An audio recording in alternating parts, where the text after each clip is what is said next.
Prepositions इन और with in, अर्थ दोनों का एक जैसा होता है, मीनिंग हिंदी में दोनों का एक जैसा होता है। में के अंदर, के भीतर, ये देखिए, ठीक है।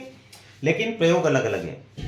इनका प्रयोग अपन तब करते हैं जब कोई कार्य किसी समय सीमा के अंदर तो हो लेकिन वो लास्ट में जाकर होता है, यानी उस समय सीमा के लास्ट में जाकर हो। और विद इन का प्रयोग अपन तब करते हैं जब कोई काम किसी समय सीमा के अंदर तो हो लेकिन वो लास्ट में जाके जरूरी नहीं है, हो सकता है वो उससे पहले हो जाए, बीच में भी हो जाए, या उस समय सीमा की शुरुआत में भी हो जाए, तो विद इन का प्रयोग करते हैं।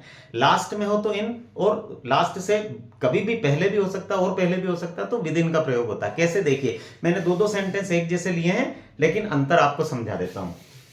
ही will come in a week, वो एक सप्ताह में आ जाएगा, मतलब एक सप्ताह के लास्ट में जाके आएगा, जनरली ये माना जाएगा।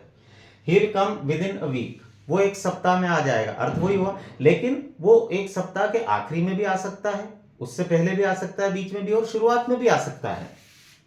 अगला देखिए, the house will be completed in 3 months, वो मकान 3 महीनों में कंप्लीट हो जाएगा, यानी 3 महीने के लास्ट तक जाके तो कंप्लीट हो ही जाएगा।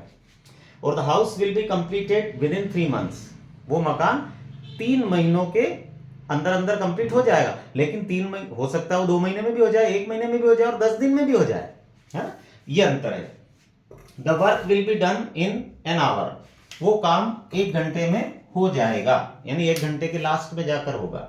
The work will be done in with in an hour, वो काम 1 घंटे में हो जाएगा, लेकिन 1 घंटे के लास्ट में जाके जरूरी नहीं है, वो हो सकता है आधे घंटे में भी हो जा सकता है, 15 मिनट में भी हो जाए, हो सकता है 5 मिनट में भी हो जाए, बस ये विद इन में अंतर है।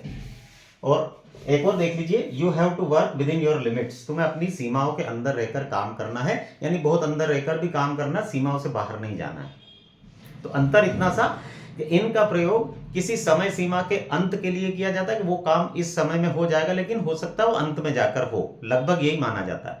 और विद इन का प्रयोग जब किया जाता है तो इसका मतलब ये होता है कि कोई काम किसी समय सीमा के टाइम लिमिट के अंदर तो होगा, लेकिन हो सकता है वो लास्ट में जाके नहीं हो, पहले भी हो जाए और पहले भी हो जाए और पहले भी शुरुआत में भी हो जाए, बस ये अंतर है। Thank you.